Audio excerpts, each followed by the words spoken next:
know what we're going to talk about, but then that has always been the theme of the show. Just ask my guests. I wanted to bring back some of my favorite people on the show. So this is why I asked Ben Cook to come back, because especially during the pandemic era, I met some amazing people, and you, my friend, were one of them. So welcome back. Thank you. Likewise. Yeah. You're the reason I'm a published comic writer. One of the reasons. I'm the reason. Yeah. Okay. Yeah. Why am I one other of the than reasons? me? You did it. Yeah. Yeah. You're the reason other than me and about 7 other people. But you're definitely one of the main reasons. Yeah, we met when I was doing Apex 1. Yes, that's right. That's right. Yeah. Hold on a second. A buddy of mine. So a buddy of mine was trying to talk me out of going out of San Diego because the actors are officially going on strike. But that doesn't really mean much to the convention at this point. I mean, the studios were already like not going to be there. So I figure anyone that's going to be in San Diego this week is going to be promoting either comics, video games, or their own stuff. That's it. Yeah. It sounds like kind of like an actual comic convention. That sounds like it'd be way more fun. Yes, that's it. And it's also in San Diego. Have you not been to San Diego? It's awesome. No. It's freaking awesome. Very cool. Yeah, but I mean, the idea of having all the it's just indie people, that's kind of cool. Oh, it's not just that I think is the biggest misnomer. It's not what's happened in the world is I think everything's decentralized, right? Everything. Yeah. Well, it's getting there. Yeah. So if you're an actor with any skin in the game, if you're an actress with any skin in the game, you would be able to invest in yourself. You're already lucky. Like in the back of your head is, how do I get rid of the need of these motherfuckers? Right. And by that is the studios, right? Because you don't want to be beholden to them forever. Now, don't get me wrong, there's a group of actors and actresses and people that work in the industry that can't escape it. It's part of the deal. And honestly, that's the way it should be, good, bad, or indifferent. But everybody's got a hustle at this point in their lives. So it is kind of the hustle era, isn't it? Like, yeah. I'm hustling. I'm looking for more work right now. Kind of what I was just gonna say. That's why we're both here talking. That's right. We're both in the hustle culture. Like that's what we're doing. That's right. No, I am one of the biggest bullshitters in the game. They even pay me for it. Well, do you think you can hustle and not bullshit though? Because I feel like I'm trying to do that. Yes. Yeah. Actually, you absolutely here. Okay, so I look at it kind of like this. You have to buy into what you believe. Like you have to buy in. So here's where this is where so we're gonna delve into politics in the general sense. Okay. Just a second here. You're not big into politics? I'm kidding. No. Politically, I'm what I call an atheist. But one of the things I've interviewed politicians before, and when I've interviewed politicians, one of the things I've realized when I've interviewed them is to do their job the way they need to do it. They have to, on some level, believe in what they're saying. Now, right? They have to, and you have to find with whatever it is you're doing a genuine part that connects to you. So, what I tell people, and this is so I have my rules of success have gone to 12, right? Yeah. So, okay. Well, the 9th rule is detach from all outcomes. Yeah. I was just talking to my girlfriend about this yesterday. And today. Yeah, detach from all detach from all outcomes. Here's the thing. To succeed in this, you need to embrace an idea. But you have to understand in the back of your head, and this is something you can't forget. This is what I think a lot of people do forget, and this is where the bullshit comes into play. The idea may not be correct. And if the idea isn't correct, the idea may not be correct. Like if you're doing the best you can, you don't know. Yeah. Right. Yeah. It's definitely like because the only thing you can do is you can base your assumptions about the future on what's happened to you already. Yep. And what you've read has happened to other people, right? But the past isn't an accurate predictor of the future. It's like Mark Twain said, history doesn't repeat itself, but it rhymes. So like you can learn patterns, but you can't predict necessarily. And so you get this picture in your head, and if you believe the picture too much, you end up being disappointed. But well, what kind of idea do you attach to that can evolve as you enter new arenas? How do you do that? You just try to be the best person you can. That's it. I think it's simple. I think it's very simplistic. I keep it simple. Look, I know what I know today. Tomorrow, I will learn something new. The world will give me no choice but to learn something new. Yeah. So if that's the case, then my job is to do the best I can with what I know today. Right. Right. Oh, so that's an idea you can attach yourself to. I'm an idiot, but I can learn. Degree. Hey, Anita. Well, no. The idea. There are ideas you can subscribe to until they don't work. But one of the things you need is an open mind, right? What you need is an open mind, but you have to be passionate enough in your ideas. I'm just getting interrupted by another message on Oh, good. Buddy mine trying to talk me out of San Diego or something like that. Actually, no, I'm joking. But what I'm saying is, I have to believe in what I'm believing in to the best of my ability, but I have to be brave enough, honest enough, and open enough to recognize that tomorrow what I believe today may not be true, may not be accurate, may not be correct anymore, because life constantly, the only constant that I've known for sure is that life is change. That's it. That's the only thing I know for sure. Right. And what it changes into is a question. You can try to keep on it as best you can.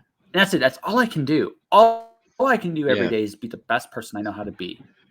And that's it. Well, that's actually the thing that, like, the one certainty I have is, and this is how I detach from outcome personally, is the one certainty I have is I will be able to make choices. It's the only thing I can be certain of. And so, like, the best I can do is make informed choices. And if I don't have enough information, make the choice that hurts the least amount of people. That's how I look at it. You don't hurt anybody if you can. Like, you don't. So I try not to hurt anybody. I'm not out to hurt anybody. I try to minimize. It's not an intentional thing. Fairness. But there's a point of control, though, and this is where I'm going with this is, there's a point of control. For example, someone might be offended that my shirt is just plain black. Someone that might be hurt and harmed by this fact, right? Would they be, though?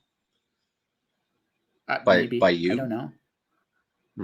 Well, but that's the thing. That's the thing, right? There are some actions you'll take that. And this is where I'm coming from. Is there are some things you're going to do that are going to bother people, no matter what you do, and you got to kind of like, I've kind of hit that point where I just openly, if it's stuff like this, I don't care.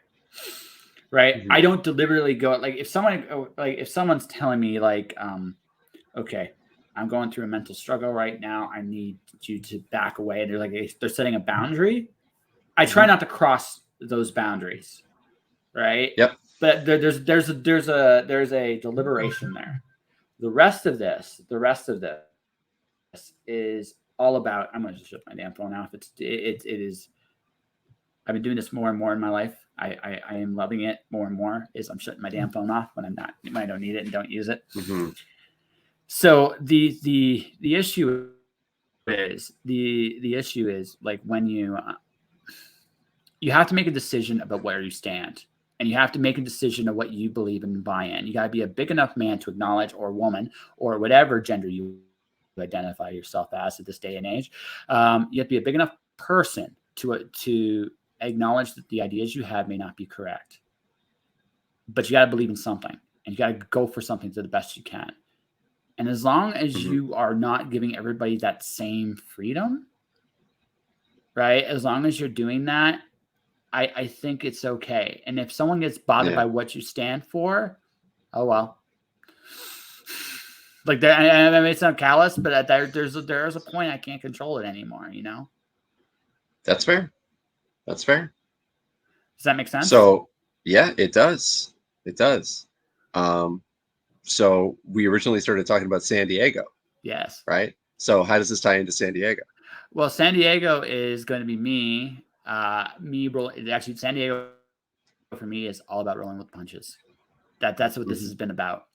So my sister's is a flight attendant, so which means normally I would have access to really, really cheap flights, but that I got the tickets a couple weeks ago. That was an idea I assumed I had, and then yesterday I found out that that is not the idea that it currently exists. Okay. For reasons. For reasons. We'll just say for reasons. Nothing evil or malicious, just reasons. And I'm like, okay, so I have to roll up the punch. So now to get there on Tuesday, I might be leaving Saturday. Okay. Right? So I have to embrace So now you this got to idea. figure out what you're doing for Monday and Sunday. Oh, I already know what I'm doing Sunday. Is that the idea? But Okay. it's Mondays. Monday's kind of Monday's the trick. And there's a couple ways I could work it. So we'll see. But I mean, so I could look at this like terribly. Oh, it didn't go to plan, all this and that. On the other hand, nothing's gone to plan this year.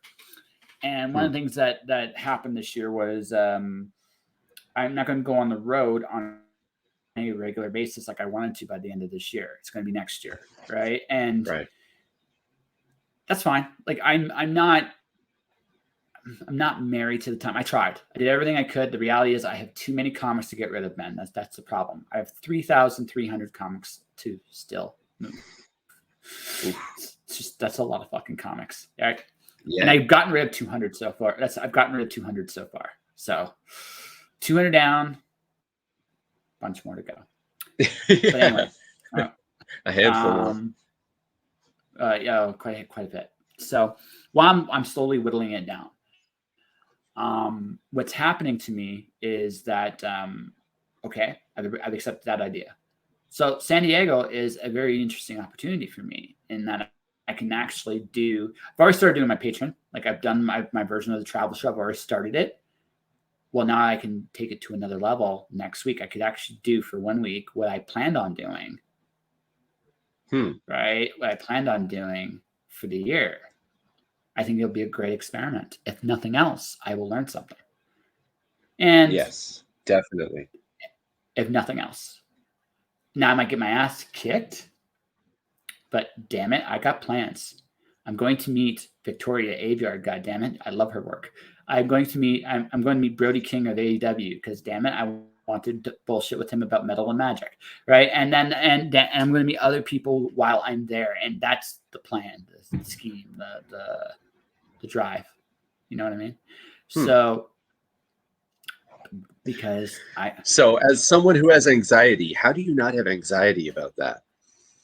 Because I fall into the other top 10%. So there's a bunch of people that have anxiety about anything.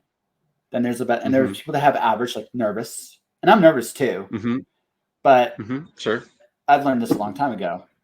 The thing I want is the thing on the other side of fear. So fuck it. That's what I want. Right. Fuck that anxiety. Fuck that bullshit. Fuck this feeling in my gut says, no, don't do it. Fuck you. I want this more than I want to feel you. So piss off. I'm going to go do this. That's me. Right. That's me.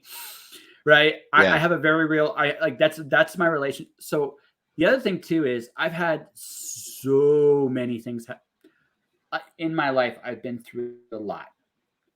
At a certain point, you stop giving a shit. The same way.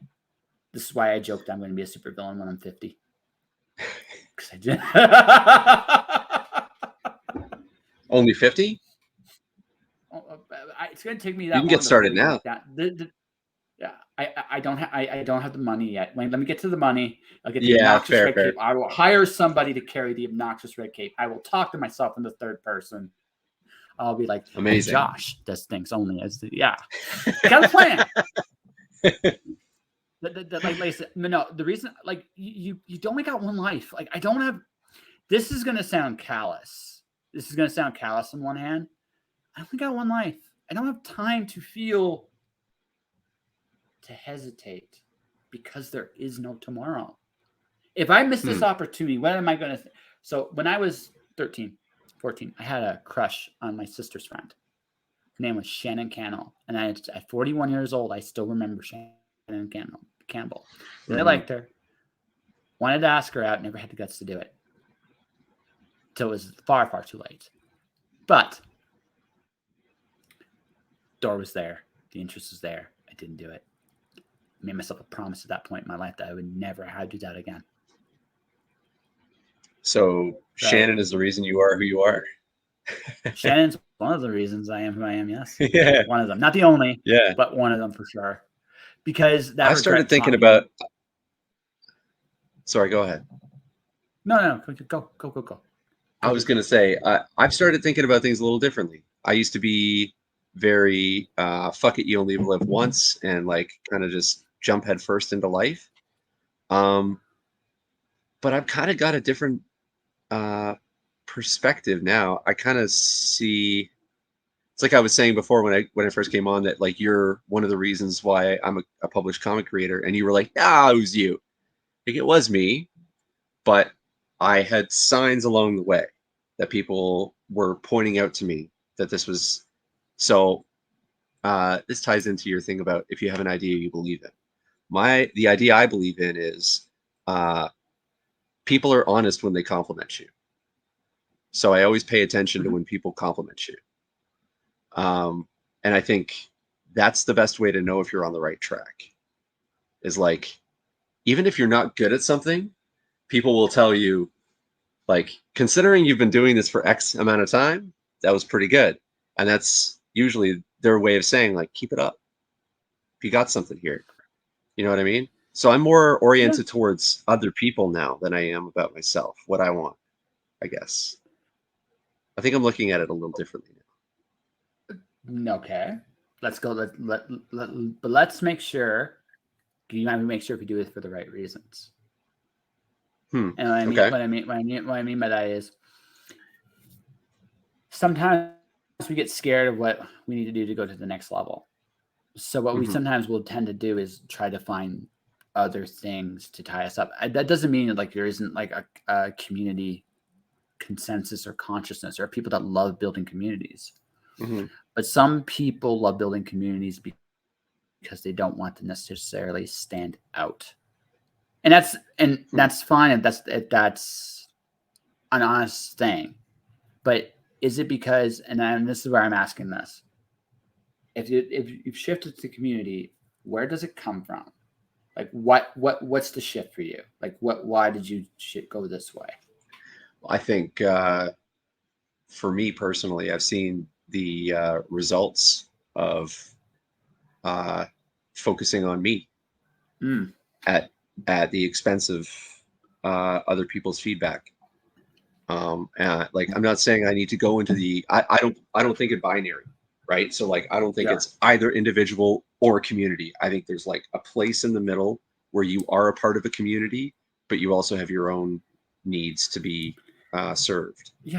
And in that vein, like there are things that the community needs and there's things that I need. Some of the things I need, the community also needs. And some of the things I need, I got to figure that shit out for myself. It's not anybody else's responsibility. And you know, figuring that out is half the battle in a lot of ways. Yeah, I think trusting other people is something that we've kind of lost. I think that's part of the reason why we have so much difficulty with community building in the comic space. I've noticed this in the music space as well. Is that there's an assumption that other people are out for something other than creation, you know, and sometimes that's true. So it's hard to tell. It depends on. Okay, so I kind of look at it like this. Okay, so this podcast is a bit both. It's about me, but it's also about the guests. It's also about the guests. And like I said, I don't know what we're like I said, when we generally do these, I generally do these interviews. I don't necessarily have a plan of what the hell we're going to talk about because I don't know. I don't even know. That's why I like doing this with you. Going, yeah, because we'll just bullshit, right? We'll just bullshit and have a good Yeah, time. just figure it out. That's all I'm really looking for. But okay, so the part for me, I get to meet and interact with great people who are doing creative things. They're doing wonderful things, and we get to talk about whatever, right? Flip side, Mm-hmm. I think my personal belief with people is that the only way to connect to people is to be authentically you. So whatever we talk about, you're going to give your opinions, your thoughts, your insights. We're going to make a connection here, right? There's a part of me selfishly that wants that connection, but there's another part that also it isn't just about me either. It's about you, because if people listen to this conversation and say, "Hey, that Ben Cook guy, he's awesome and made of cheese," or something like that, anyway, and I want to know more about him, and then they go find your music, or they find your comics, or they find something, right? Because Yeah. I truly think people will invest in people, but they all at the same time, at the same time, and this is just human nature. I think they want something out of it too, and I don't think that's necessary. I don't think that's entirely a bad thing. So in the comic field right now, this happens. This is so. I speak from experience when I say this. No, there are people in the industry that are doing, even that are well known, that are engaging in various practices with people that are less than just, shall we say, and and sometimes it's just like sometimes shit happens. It's um, sometimes it's best of intentions, worst results. Sometimes that creator's a piece of shit. Sometimes. And right now, with the way the comic industry has gone, comic industry has always been a little Wild West. Yeah. But it's always been a little Wild West. But right now, again, going like comics, probably more than any other industry right now, is feeling the full effect of the decentralized marketplace. Because when you look at Kickstarter, you look at all these different things. Sure. There are so many creatives in so many spaces that it's really hard to say, okay, is this person a good person? Or is this person a good person? Or is that person a piece of shit? Or is that... Yeah. Right? And it's especially difficult because in comic books, it's very rarely one person doing the heavy lifting.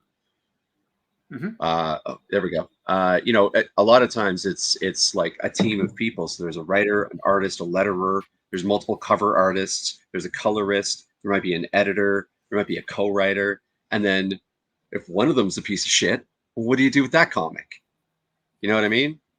Do you overlook it if they're an editor, but not if they're an artist? Like, how do you draw that line, right? So that's a tricky one, because ultimately that comes down to impact. I was thinking about this because of J.K. Rowling, because J.K. Rowling, right? Yeah, I can say, well, here's the thing: there are a lot of authors today that would not have a career without her, because she stepped in at a time when the industry sorely needed a book like that, and she delivered. Right? So there are so like this is where it gets really tricky too in some cases. So on the one hand, the YA industry in particular is J.K. Rowling a huge bit of thanks. On the other hand, what's going on right now isn't necessarily the best either. Can you stop her? No. No one can. She's so big that she can do what she wants. Yeah, that's just where she's at, right? And that and that's the thing. And she's always going to have a voice and say in a statement, and you have to accept those things. But you also, but again, so you can look at her one of two ways. You can look at her, right, as this monster now, if you want to, and I can understand why people do. But you also look at her for what she's done to the industry and say, without her, we would not be here. And that's also equally true. So I So what I've concluded, this is just my conclusion, because again, you can even look historically, Lewis Carroll, Dr. Seuss, Byron, any author. There's a lot of Do you want to authors mention the throughout 30 history. years where every fantasy story had a male protagonist and like a flighty female who got captured, and that the male was Yeah. trying to save the female, and every single fucking tropey, like that was the Oh, genre. absolutely. So like Yeah. there's no innocent parties here. It's just like we're all victims of creating tropes. We're creating tropes right now that we think are revolutionary, that in 15 years someone's going to be like, "Oh, that again? Oh my god, that's so offensive." Absolutely. That's It's the just the way thing. it Like you goes. can't. Yeah. So what do you do? So all you can do is, again, this goes back to what I said earlier. Do the best you can in the moment today. That's it. That's all you can. That's Right. all you can Hmm. control. So that's it. So when you look at going with a creative people, like, okay, a great example in comics is John Byrne. He's a dick. A lot of people will openly say he's an asshole. He Hmm. also revolutionized the X-Men. The X-Men wouldn't be what they were today without Byrne. Yeah. Claremont as well, right? Now Claremont's a much nicer guy, but Right. that doesn't really matter, does it? Right? Well, I mean, that In means you can pick your heroes a little bit, right? Well, yeah, absolutely. We all do. Like, okay, I loved Asimov growing up, but he might be a big reason why women in science fiction weren't so uh, eager to get into the genre back in the Fair. day, right? That doesn't mean I'm a big fan of like the best authors, the best people that were happen to be authors were probably C.S. Lewis, J.R.R. Tolkien, David and Leah Eddings, and Hmm. Terry Brooks, maybe, right? And from back in the day, Stephen King has his Say Terry faults. I Goodkind's mean, up there. a lot of people love and hate him. A lot of fantasy guys hate Goodkind too, right? So I mean, he has his moments for sure. But again, that's the thing, right?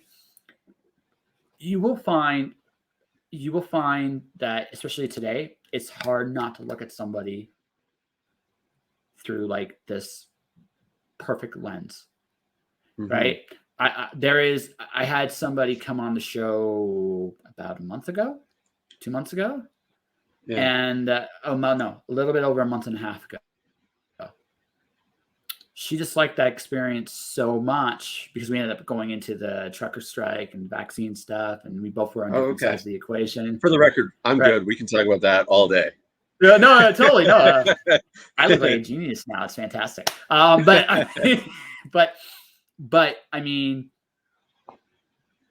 she despised it so much that she wrote a scathing review. She went on other shows and trashed me. Huh. And so to her, I'm an asshole. To me, I look at her as someone I can use to help make more money.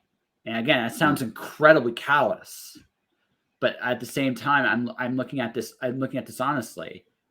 I can't control someone's reaction to me. We can do it, right? If someone's going to Yeah. go on a tirade or a binge, when and I've accepted this going into the part of my career where I'm this huge freaking rock star, blah blah blah, with the red cape and the supervillain origin. There's going to be people along the way that are going to say things about me that may be true that don't like me very much. Hmm. And vice versa. There's going to be people that really love what I've done. And I can accept both of those things. And they can both be wrong. And they can both, yeah, absolutely. No, that's the thing. They both can be wrong and they both can be right. Yeah. That's the other thing. It Yes, can they go can. both ways. Right. Yeah. So when I look at the comic creator who's a dick, I look at the fact that this could be just this experience now for some reason.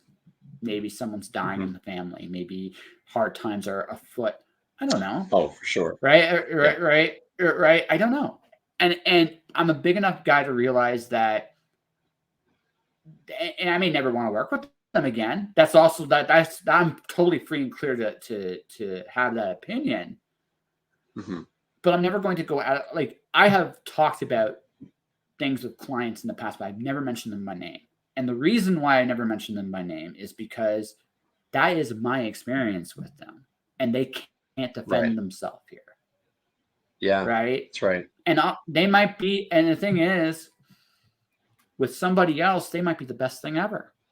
And good, honestly, good for them. Honestly, straight up, good. Like that's great. I'm sorry it wasn't me, but I'm glad you found something. Right. Yep. And then the other thing too is if there's enough, I'm sorry it wasn't me, then maybe I'm the asshole. I need to work on some stuff. Right. And that's just an honest like gut check. That's there. Right. Right. Yeah. But that's the thing, right? Like, so when you're dealing with people in the industry who they can have different goals than you. That's fine. They can have different ideas of where to go. That's also fine. At the end of the day, can you work with them at least through this project? And can you walk away at least? And I've learned this: give nice references to people, especially those you never want to work with again. Don't lie, but the nicer the reference, the more they move on to somebody else. And sometimes it's what you really want. Yeah, for sure. I always try and kill with kindness, especially with people who don't. It's worthwhile. Yes. One of my favorite things is making rude people squirm, and being nice in spite of them being rude is like one of the best ways for them to just they just drop their armor. They don't know what to do. And it's fun. And they're literally dying, and there's nothing they can do about it. There's nothing. Right. Yeah. It's like, I know you're trying to kill me. You're the kid with like lasers, and you're like, my shield protects me from lasers. Yes. And then they're like, and then you just hear, have a lollipop. And they're like, I don't want your lollipop. I want to hit you with the laser. Yeah, that's right. Yeah. I'm sorry. It's here. Yeah. You want to have a lollipop instead? How about, or you don't like lollipops? Okay. How about ice cream? They're like, stop it. You're being too nice. I don't know what to do. Yeah. It's great. That's my favorite. It's great. Oh, but I do have a question for you. You know comics better than I do. At least the indie space. You know it better than I do. And it appears to me that there's a shortage of buyers. Am I wrong? I don't know if there's a shortage of buyers. I think there's a big saturation right now with Kickstarter. So my question is, sorry, my question is, it seems like Marvel and DC are doing fine. They're selling comics. So how do we create? Yeah, fair. So, but when we were kids, comics could be sold fairly easily because there was an enthusiasm. There was a community there. So my thing is, how do we get people enthusiastic about buying comics again? Okay, that's a long answer. Let's start with you. The first start. Okay. Are you excited about your project? I got a lot of projects. I'm maybe not the right guy to ask. No, you are exactly the right guy to ask. No. You don't get out that way. Okay. Because here's the thing: without whether it's music, comics, whatever else you're doing, you are devoting hours and hours a day on those projects, right? Yeah. You care about them, right? I do. Then how are you showing it to everybody else? Well, on the music front, I'm doing that a lot. Yeah. And it's doing well, isn't it? And on the music front, things are moving. Yeah, things are moving. That's yeah, exactly. That's the first step. That's the very first step. I have the biggest thing doing this show, honestly, is it always amazes me how I just literally posted this up, like the audio version of this. I had an author come in. I asked her, why do you care about this book so much? And she tried to give me the plot and the synopsis. I didn't ask for that. Why do you care so much?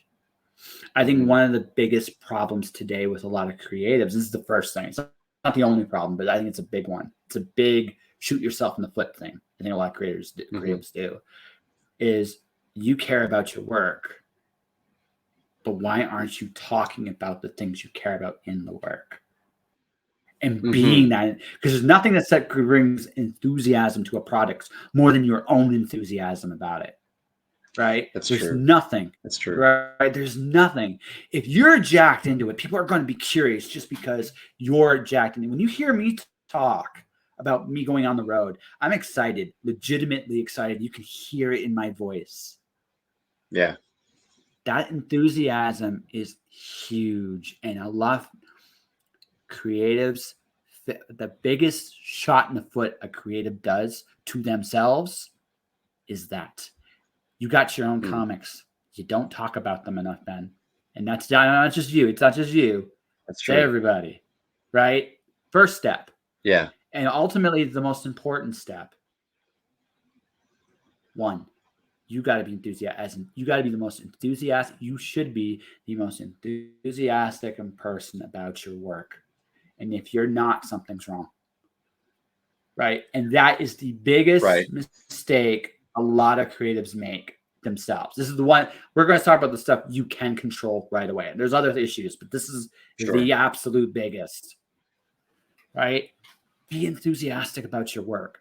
Care. Show up for it, because you showed up for it when you wrote it or you created it. Yeah. You did all that work. So don't sell yourself short when you're at the point when you want to talk about it and share it to everybody, because that's what a creative wants to do more than anything. You want to go on stage, you perform your song. Why? Because you busted your ass on that song. You got this band, you got this cool sound. You want to share it. You want to fucking make everybody rock with it, right? And you want to be this enthusiastic when you do it. First step. Second thing. True. That's true. So that's the first one. Here's the second one. I think the thing about the buyers, it's not that I think there's a lot of buyers, but there are niches to each book. For example, let's say you do. We're going to make an example, a silly example, a zombie penguin apocalypse. I think we did this one before, but we're just going to go with this one. We're doing a zombie penguin apocalypse. These penguins are taking over the world, one waddle at a time. There's nothing anybody can do about that. Eating the flesh of all the other penguins. That's right. It is the ultimate penguin apocalypse, ladies and gentlemen. Okay. So, but here's the thing. So that's a genre in of itself, just for the sake. So here's the question. A lot of comic guys will go, okay, I'm going to the comic shop. I'm going to do some conventions, and where the fuck else can I go with this shit? Okay, let's start with some fun stuff. Horror stores, horror-esque themed places on Reddit and social media and things of that nature. With the next step, like here's the second step. You got to I'm doing an Alice in Wonderland Greek mythology mashup. Do you know where I actually want to launch the physical book? In a theater, not just any theater, like an actual old school like theater style? Where people do amphitheater, because I believe, this is just a personal belief, Alice in Wonderland fans are theater kids and college students and people that want to try different things. That's right. And Greek mythology nerds are too. Yeah, exactly. So why would I go where everybody else is? Where I really should be going is where who's going to like the first question is, why do I love this so much? Right? And that's the first question every creative should ask. The second one is, there you go. I knew it came from somewhere. So there you go. Anita, that I knew it was familiar somehow. There you go. So for that, ladies and gentlemen, I'm just going to do this right now. Anita Stewart is a fantastic author in her own right. A lot of her stuff is murder, horror, and death, and it's wonderful. She is an amazing author. Check out her stuff. She has a zombie penguin apocalypse story. I really don't know how else to sell you on that. There you go. You're welcome, Anita. Right. So all of which to say, right? If you're going, you have to think, the second step you have to go is, okay, where am I going to go with my story once I know why I love it so much you also understand maybe why other people would love it so much. And then who Yeah, I are understand those what you're saying. people? Yeah, like Yeah. find the communities that are already enthusiastic about what you're doing and just be like, Yep. hey, look at my shit. And they'll be like, I love it because that's what they're Yeah. into. Yeah, makes Exactly. perfect Like you sense. gotta seek those, right? You got like we're on Twitch. Twitch is amazing. You wanna know why Twitch is amazing? You got some of the most passionate fan bases on this platform. They're video Oh game yeah, man, nerds, I'm but they're learning that. awesome video. Yeah. Yeah, They're so I do a D&D campaign with a bunch of other musicians every other Monday. mhm. And we've done maybe 6 or 7 sessions, and we've now got people showing up, and like Yeah. and on Twitch you can purchase like little bonus tricks to throw at the DM or at the party. So they'll give us boons or they'll punish us in certain ways. It's so Yeah. much fun, man. Exactly. And everybody's again, you have a community of passionate people and you found it. Hmm. So now it's about catering to what that audience wants to some degree and offering them That's right. something a little different in the process. And you make friends. And once you make friends, you know what friends do? They support each other. That's right. That would Yeah. so does So yeah, all the that make mistake sense? is trying to make your own community. You got to go find them and just let them know that you're here, and then they'll bring you into No. theirs. You still No. gotta make your own community. You still gotta make it a Okay. little bit. You still gotta make it a little Okay. bit because but you seek out other people. It's not just about you going in your little corner in the world going, Right. look at me, mom, I'm doing my thing. Yeah. You gotta have the Yeah. You're not that enthusiasm. special. Right. No, but you gotta think like that. You gotta start thinking in terms of um, who are these people Hmm. that are like me, and how can I introduce myself to them without sounding like a complete fucking fake shill that's selling them crap? Even though that is kind of what you're doing, but at the same time, it's more than that. You don't necessarily want a sale first. You want a relationship. Yeah. I was just gonna say. I don't think I now I'm thinking about it like in terms of music. And like when I get on stage with my band, I'm not Mhm. selling my songs. No, I'm expressing myself and like I'm hoping that they exactly. connect with what I'm expressing.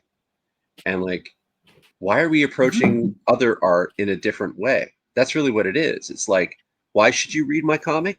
Because it's about this and it's got this in it and man, I this character kicks ass and there's this one event where this thing happens. It's like you don't have to tell them anything about the backstory. It doesn't matter who the characters are really. It's like I there's fun shit in here. I Yeah. think it's hilarious. If you think it's hilarious and you like comedy, you should buy it too, or whatever it happens to be. Well, yeah. Whether it's comedy, whether it's drama, whether it's romance, doesn't Yeah, matter. yeah. Okay, look, I break down marketing and sales to two things: storytelling and human relationships. Hmm. That's it. That's really all it is. Yeah, That's it. People aren't that different. You're not like me and you aren't that different, right. right? We're not. We are more alike than we're different. We want a lot 100%. of the same things. We want a lot of the same things. We feel a lot of the same things. We may see the world a little different in our perceptions, but we don't I don't want I want to be happy and doing my thing, and I want you to be happy and do your thing. Yeah, We're not that right. It's yeah. We not. just want to be fulfilled, Yeah, and yeah, yeah. we want to feel like what we're doing is actually like having an impact on the world around us. That's really all Yeah, it is. yeah. Yeah. It's not complicated, really. Hmm. So we shouldn't try to make it more complicated than it is, It's true. right? So the answer to your question with comics, this isn't just comics though. This is book sales, art sales, period. Look, you go down the street. You go down the street, you see storytelling every single day. This is Hmm. why these guys advertise. Right. This is why, because no one can relate to the Coke in terms of a person, right? Right? Yeah. No one can do that. So what does Coke do? They have to bullshit. Why did they have to Hmm. bullshit? Because they know that they don't make a human connection. Doesn't matter how evergreen the drink is today. It won't be tomorrow. Yeah. Right? Yeah, it's true. You have to be connected to people. And that's just the way the world is. Right? And the moment we forget, that's usually when we fuck things up. I was just going to say, So don't you think that that's connected to a lot of the bullshit going on in the world right now? It's like we're not connecting with people. We're trying to treat people like they're like little switches we can flick on and off. somewhat. Yeah. Somewhat. You have to understand like the old class warfare system still there today. The idea is the same. The people 100%. that are on top want to stay there. And the reason they want to stay there is because they're doing well. On Yeah. one hand, you can't fault them. You really can't, because if you're doing great, you want to keep doing great. Again, that's not an inhuman concept if you sit there and think about it. It's not that Of different. course not. Would we be that different? Maybe not. Right? Maybe not. Right? Maybe I would be a lot more. If I had power, I'd be a lot more open to other people getting their own. I think, even though that would greatly increase the likelihood that I wouldn't be on top forever. But then again, you're talking to a guy that doesn't really want power, right? You heard this, right? That's the thing. Right? I'm not sure if you can have power and not want it. It's not like a lack. It's a need for more, right? You know what I mean? Like I don't need power over anything except me.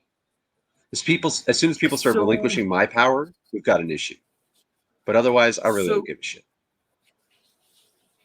I'm. If you like, it depends. Okay, it depends how you define power. If you define power as responsibility and service, which is the way it should be, then Right. anybody can get power. Right? It's not even about Right. seeking it. It just can be the right situation. You go to work. You can go to work, like your day job, and you can end up in charge of a project because somebody said you're in charge. Happens all the time. Happens all the time, right? And then once you go, why me enough that they finally say, just shut up and do it, right? Yeah. Right. Then you do it, and you get good at making your own decisions. That's right.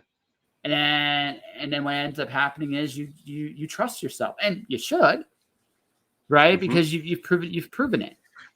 And you've also got experience Then one now day to support it. Yeah, exactly. And then one day, your boss or circumstances or whatever the fuck, you're not in charge anymore. You got this young motherfucker who's about 10 years younger and you doesn't know shit from his ass from his hole in the ground. Are you gonna respect that? Maybe not at first, right? And I think what's happened in the last, we'll say 40 years. What's happened in the last 40 years is normally our parents right now would be running things, but That's right. those grandparents are still alive. A lot of them are still alive, still kicking, still doing their things. I mean, look who the president of the United States is and how old he is, and look at his biggest opponent and how old he is. Right? It's insane. It's crazy. Yeah, it's insane.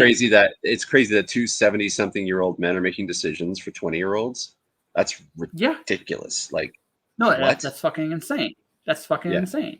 But that's where we're at right now, right? So that's part of the issue. Is there's these, again, ideas have gone from 70 years ago to what's going on right now, right? I'm out of touch and I'm 41, Ben. I'm out of touch. I'm not cool. Dude. I'm cool. At least once a week, I in my head, this is the best part.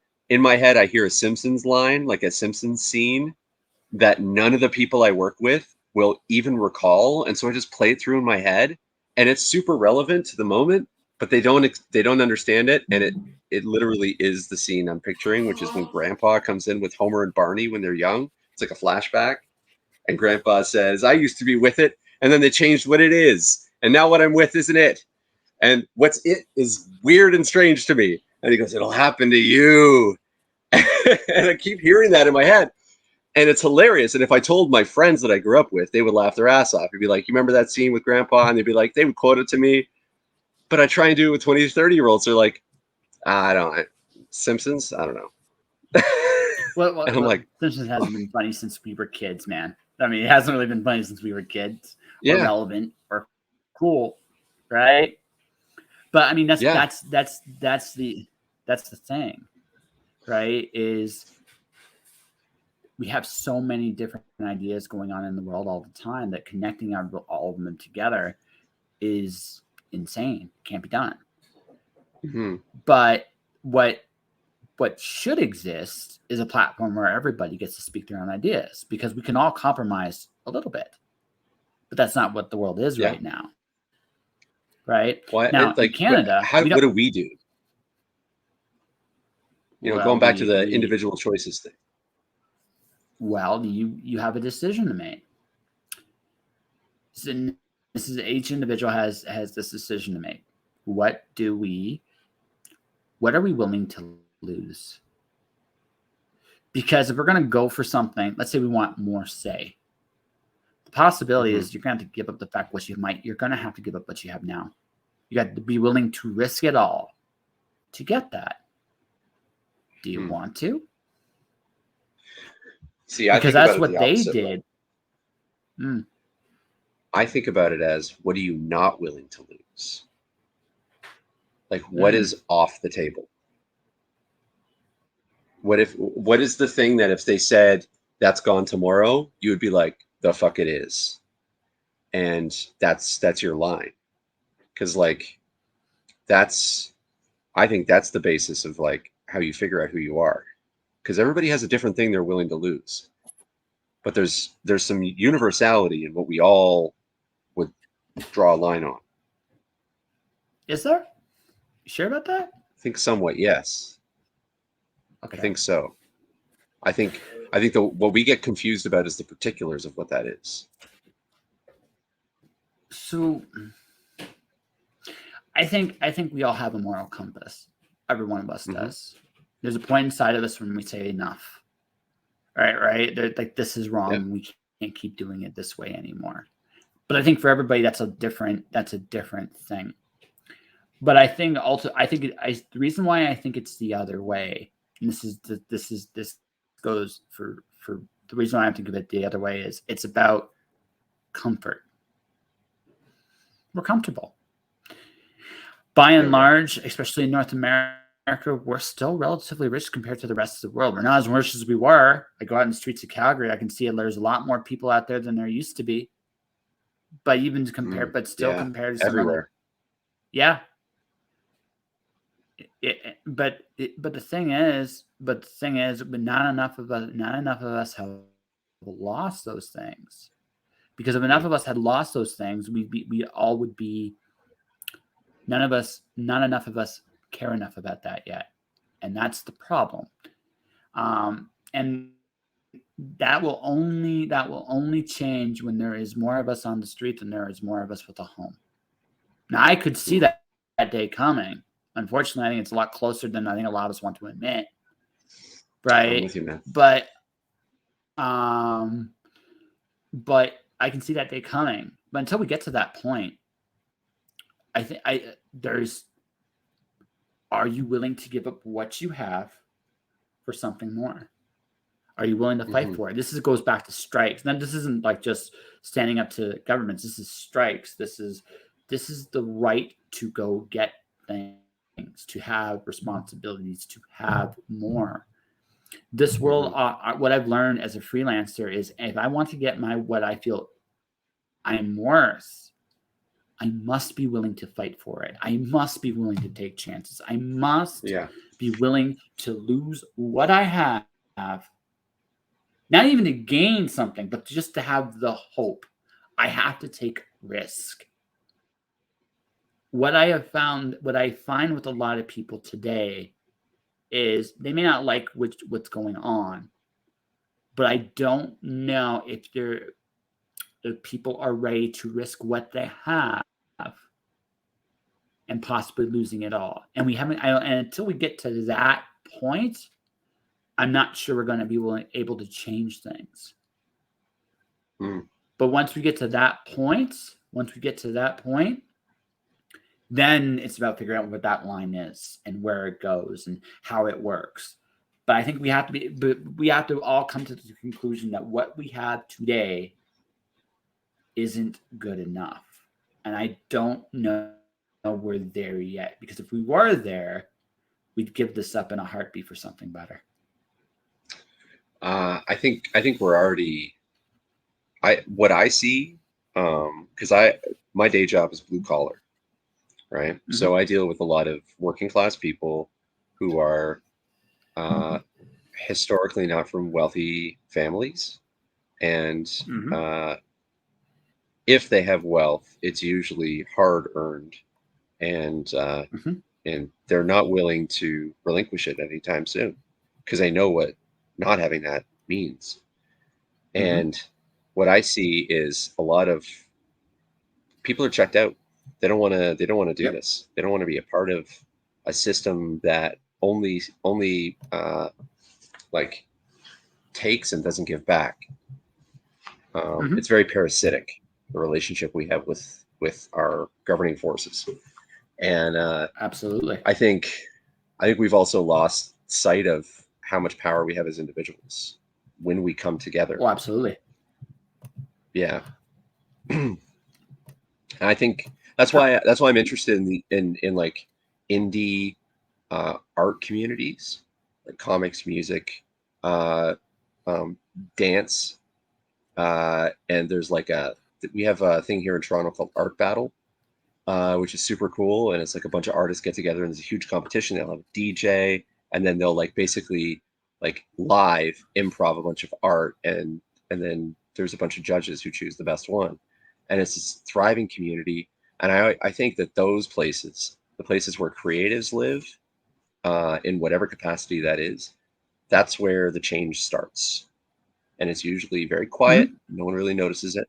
And then it turns into something that's uh, undeniable.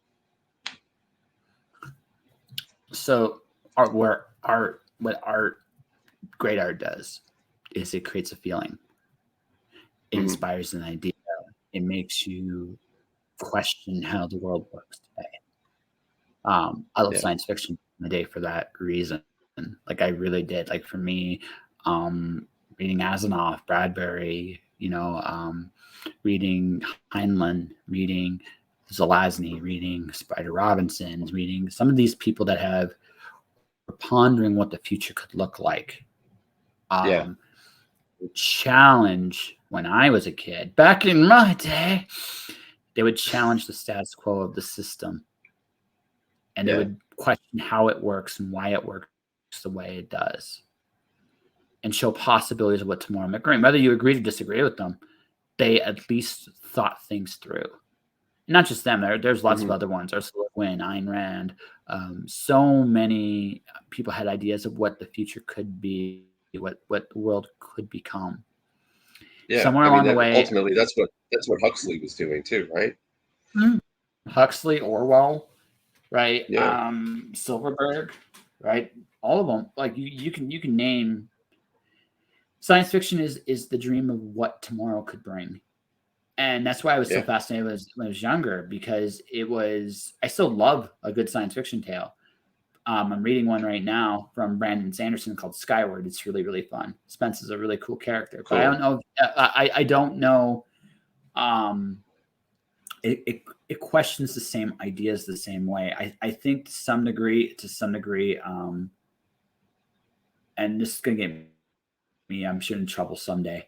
Traditional publishing, to the nature of the beast, is very homogenized compared to what you'd see in the indie realm, right? The ideas you can see in an indie book compared to what you can see in a traditional book today doesn't mean the authors aren't fantastic. I think there's some fantastic authors in everything, but there's a formula definitely to like Big Five, and you can kind of see Hmm. that some of those ideas that would have been explored in the 80s, 90s, and 2000s are no longer being dealt with. Now, other ideas are being explored, Right. other concepts, other realities, but those questioning authority, challenging that the way the world is today, Yeah.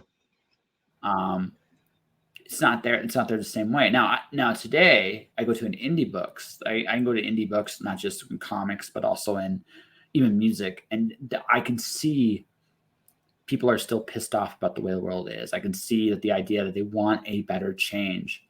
They want to see a change.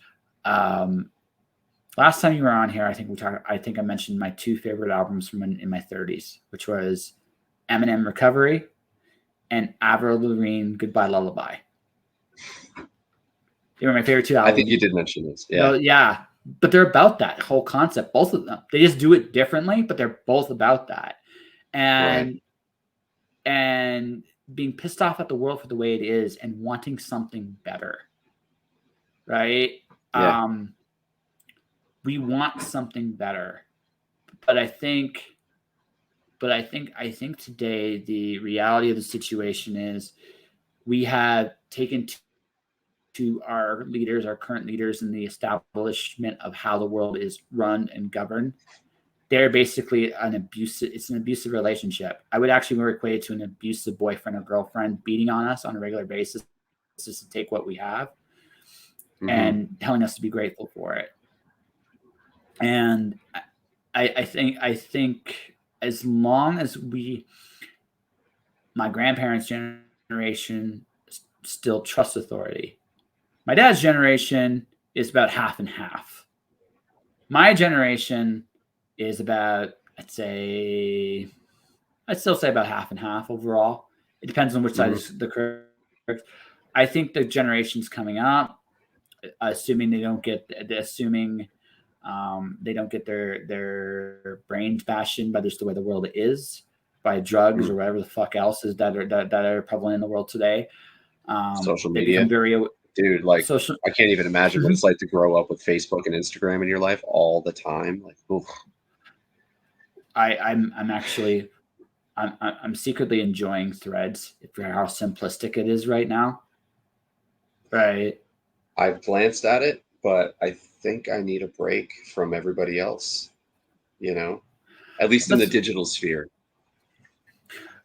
So what I do when I go for walks and stuff, I keep this home. I'm much happier for it. Now next week when I go to San Diego, I'll be taking pictures with it because that seems like the smart thing to do. Sure. But I'm on a screen. Like today wasn't so much that because I had to solve some problem, figure out some of the logistics of my San Diego trip, which hurt the brain a little bit. So I had to go around. I had to sell some magic cards. I had to do some other things.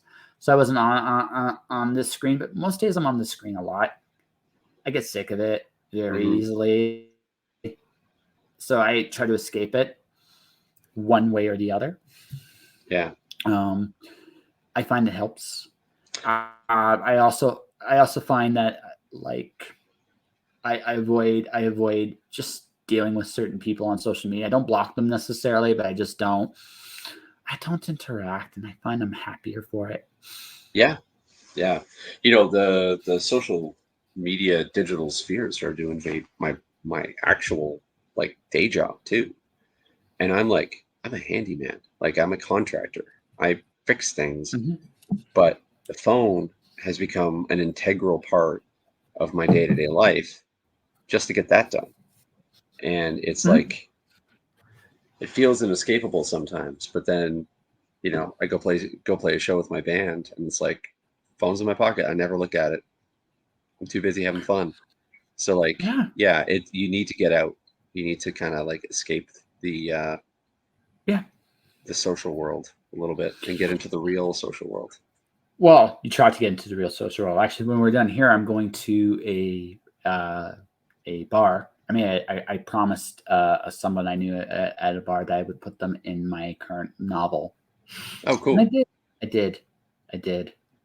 I'm going to just shout it to her. My nickname for her is Miss Pajamas because the first time I saw her, she had like this house coat on. Like, I'm not, no joke. She walks into the bar. She's the manager. She walked into the bar. She's wearing like a house coat on top of like what I looked like some kind of pajama kind of thing. Yeah. So I said, so from that point on, she became Miss Pajamas to me. So I found a way to put Miss Pajamas in the book.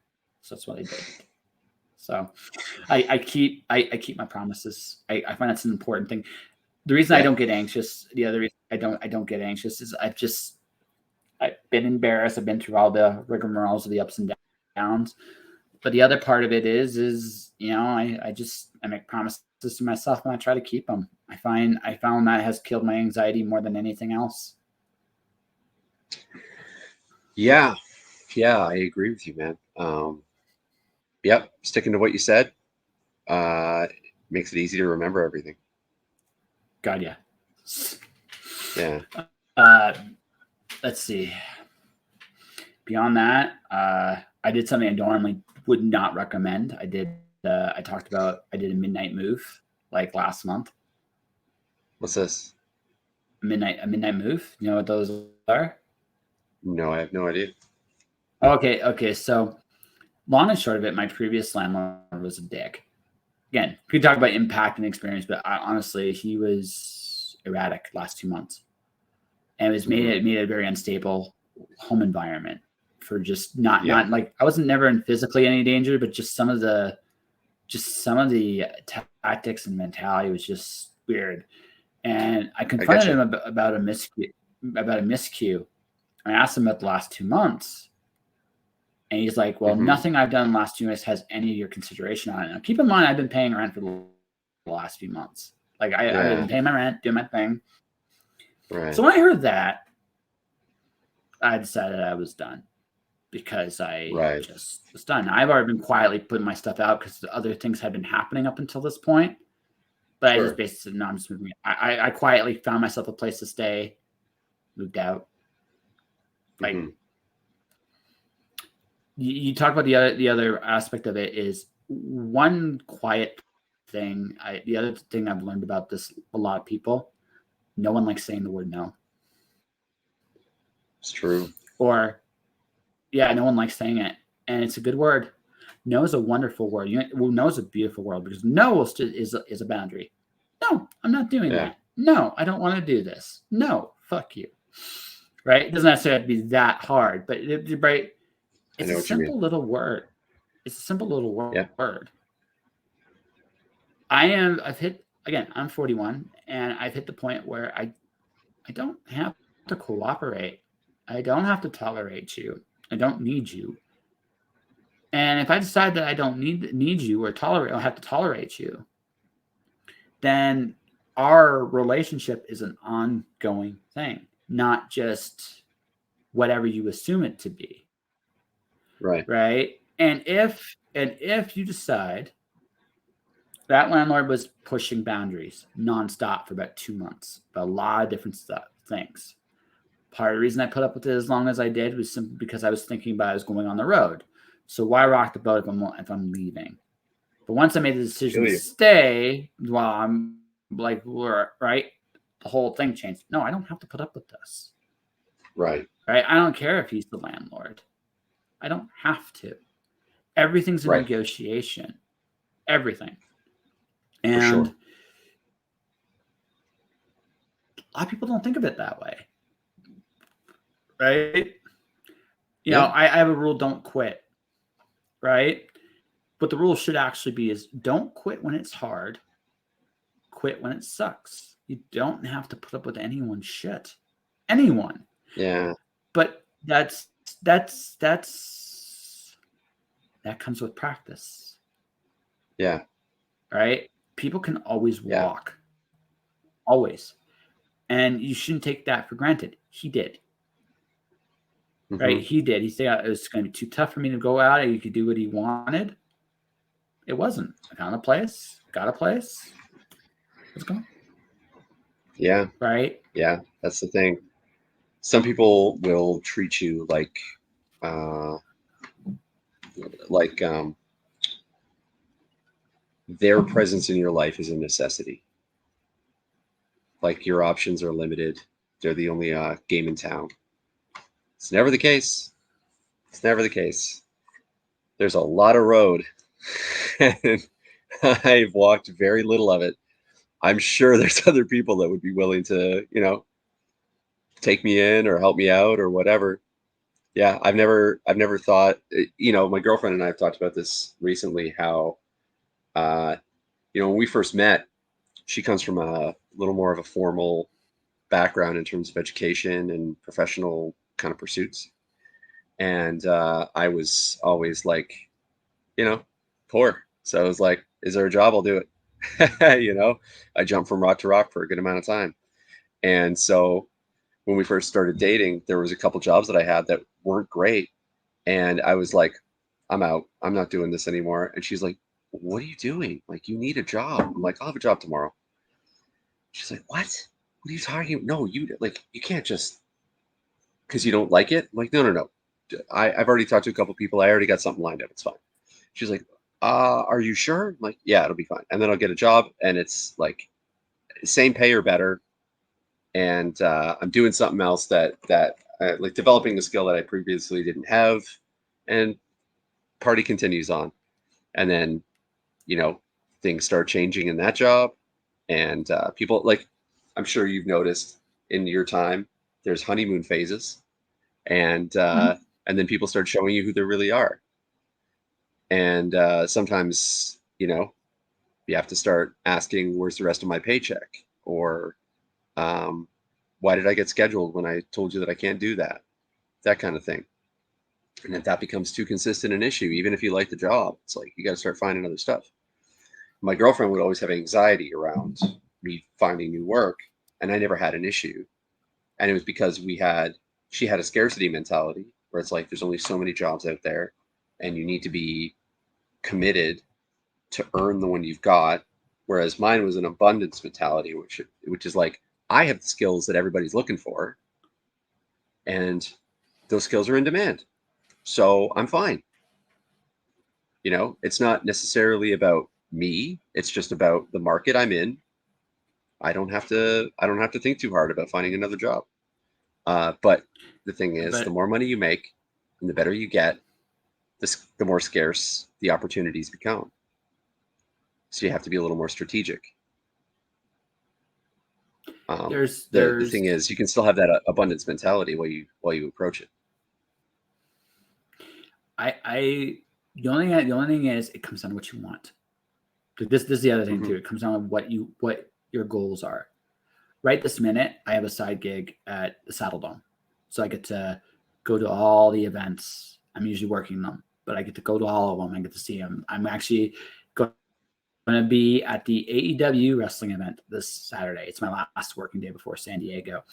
I'm going to be leaving literally from that show to the airport, but I haven't figured that out fully yet. That might be how this works out. And the thing is, right, I'm enjoying it. Now I may have to go get myself like I actually might when San Diego's done, I might have to go get myself a regular job for about a month or so. I might. We'll see. We'll see if I can get myself some gigs, right? But I'm good either way. It's like I'm either going to get a job, I'm going to get a gig, like it's going to be one or the other, right? Hmm. And I'm going to keep going, and I'm going to save up. I'm going to get to the point where I get that if not the automobile of my dreams, it's the automobile that'll get me to where I need to go. And then come March, I will have enough money, clients, momentum. I'll be able to go on the road and meet the people I've had the pleasure of meeting on there, and I will do it. It will be ready. It'll be good, and it'll be wonderful. Because that's what I want, right? Hmm. And I have the confidence to go see it through. And that's what it comes down to. You gotta believe that you can make it happen, right? It's not going to be perfect. It's not going to be a perfect road. And this is where your girlfriend maybe will freak out. It's like it may not have like when you walk away sometimes from a gig, you may not get the next thing quite right away. It still might be the right thing to do though, Yeah, it can because still be stressful as fuck. Yeah. yeah. Oh no, it still might be the right thing to do though. Like we've all struggle sucks, but we've all been there, right? Hmm. And that's kind of how I look at it. You have to be well. Okay, again, at the end of the day, it's about what you want, and you got to be honest about what that actually is. If you're afraid to lose, you've already lost it. It's kind of how I've Hmm. seen it. You've already lost it, or it owns you, and you don't want that. Which you got to be like, okay. I got this. Let's go get something better. Right. And when time comes, I'm going to get something better for than this because I believe in myself enough. I don't necessarily think skill set helps, especially if you got certain kind of skills. It's easier to do this. But even if you don't have it, it's amazing how far confidence by itself can bring you. Yeah, but don't you, this is my anxiety talking again. Don't you worry that your confidence is not so much a skill as it is like like a lens, Sure. right? And so like some shit might not be clear in that lens. Okay. Well, I can say the same thing about your anxiety. Oh Anxiety. yeah. Oh yeah, yeah. Right. You don't have to I tell can me. say the same thing about your anxiety. Right. So here, okay. So this is the thing. If I come across confident, this is freelancing's taught me this more than anything else.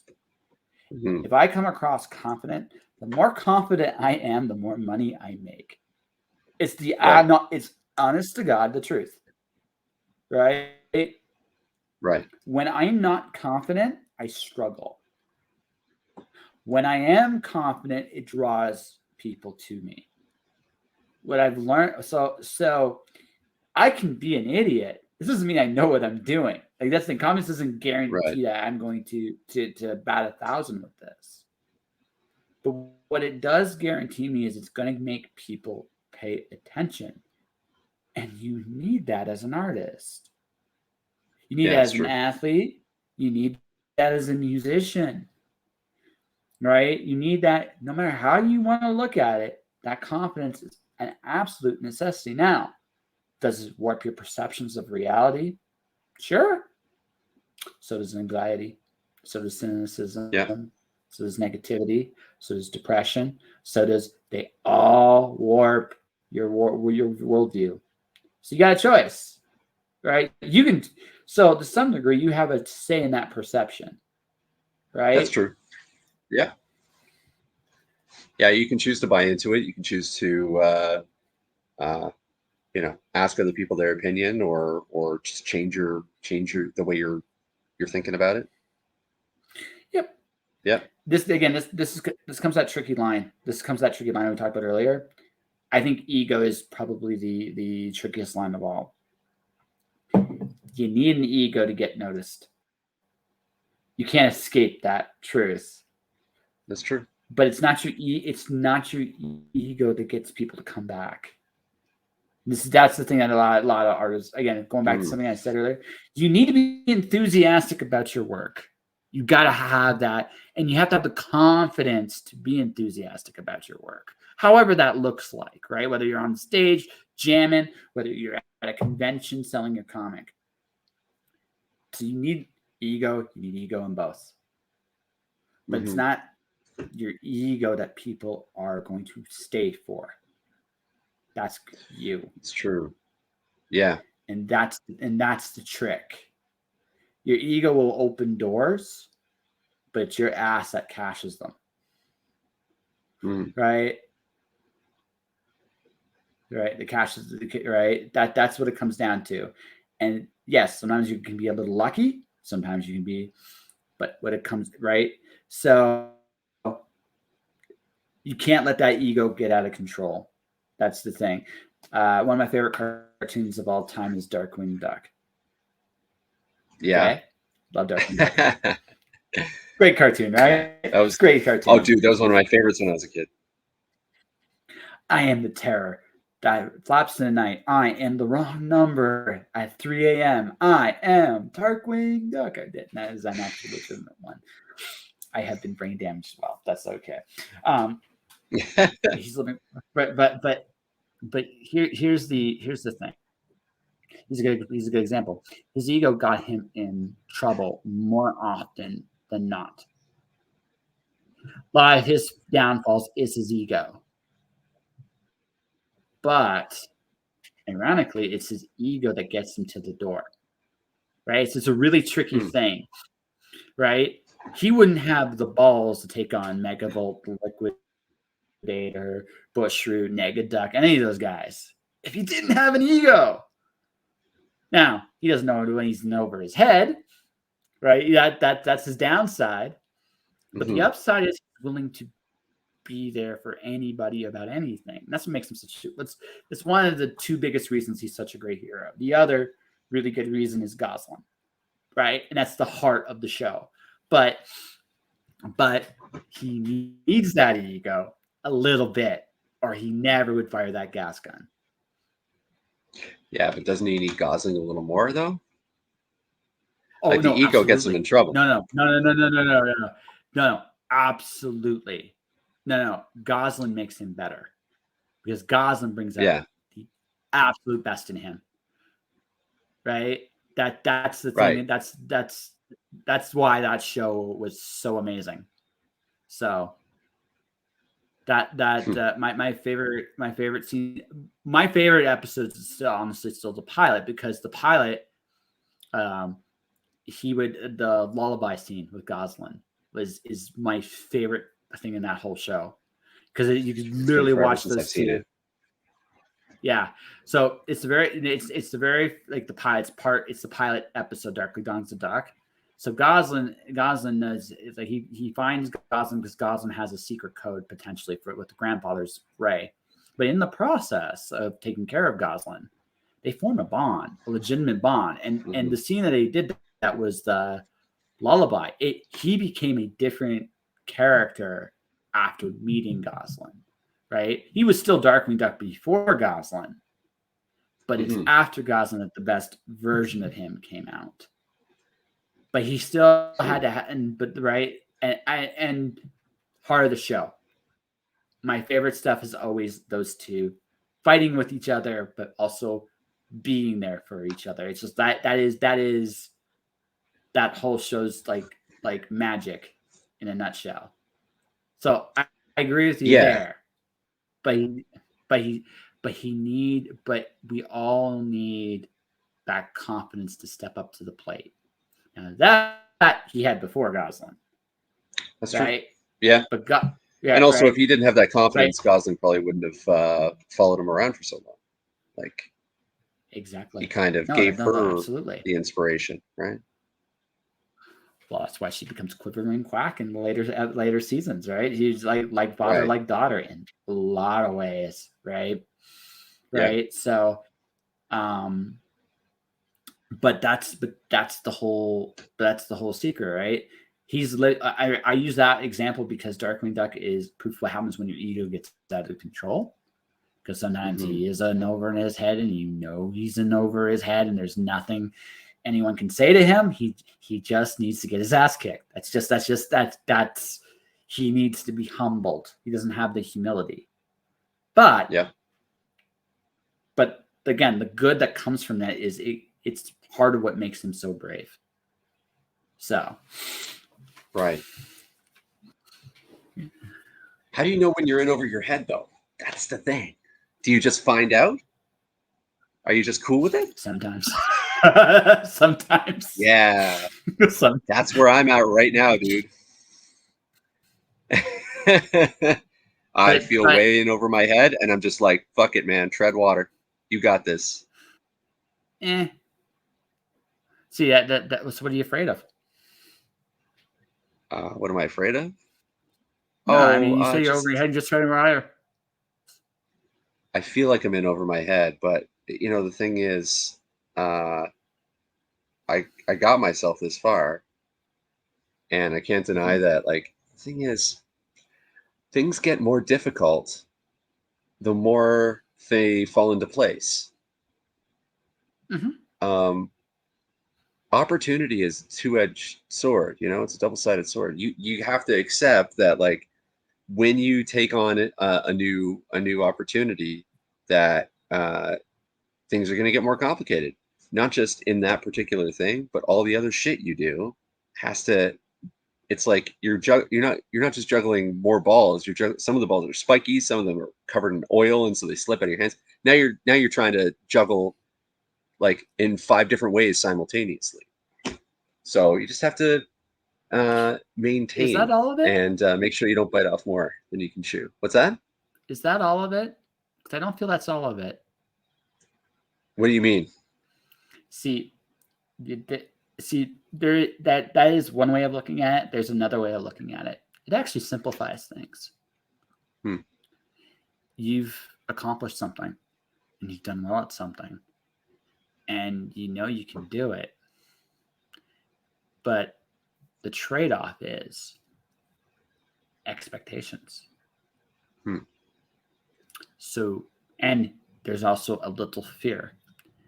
I don't really think it's about juggling the balls with you. I don't actually think you mind that. No, I get better at it. Oh, sure, absolutely. Yeah. That's not the issue with you.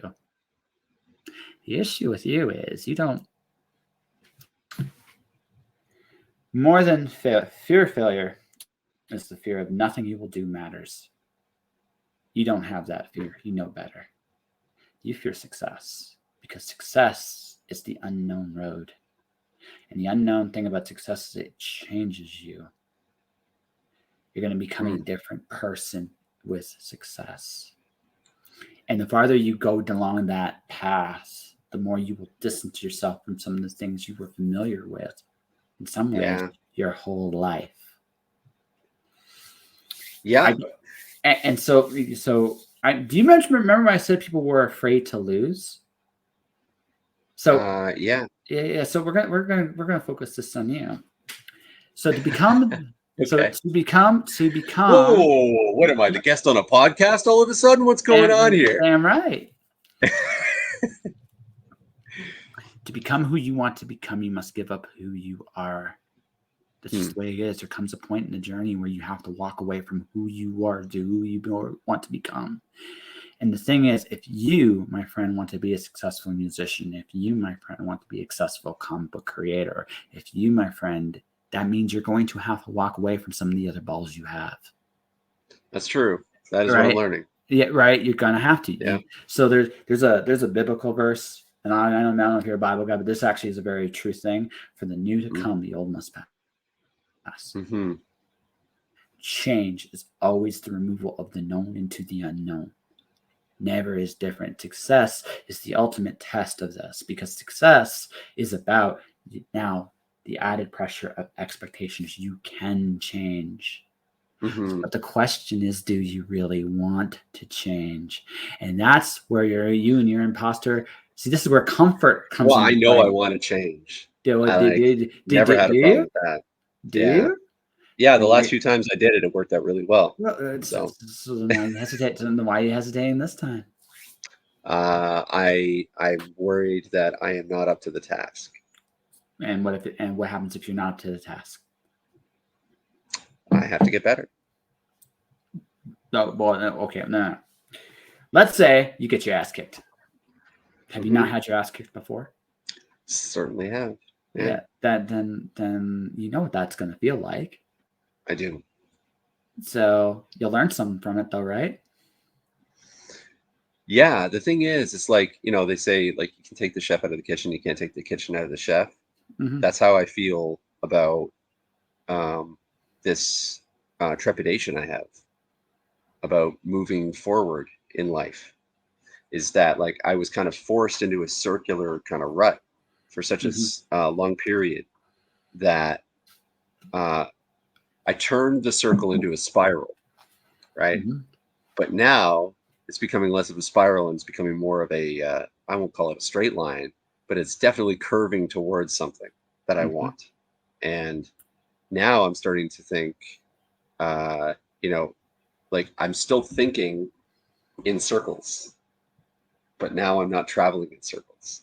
And so now I have to start reorienting my brain. So it's just this little friendly reminder that, like, what used to be isn't always what's gonna happen next. It's also a reminder that this also comes with a warning sign, because the temptation is to stop. Now, I say it like with this caveat: if you're genuinely happy with where you're at, there's nothing wrong with that either, right? Yeah, There's nothing wrong with that, but you gotta be honest with yourself, right? The thing about art, the one thing about art is when we write a story, we create a song, we create whatever it is we create. We are telling our story from where we are right now. Right? That's what Mm-hmm. that is the truth. Art is the ultimate eventually bullshit destroyer, because eventually you're not going to be able to run from yourself. That's why I love music, Yeah. because it happens in the moment, and Yeah. you can't, like, even if you play a recording, you can't skip halfway through. That's not the song. The Mm-hmm. song, you can't take out a single note. It has to be completed in its entirety, and playing it is the same. I can't go, you know what? I only like the last 6 bars. Yeah.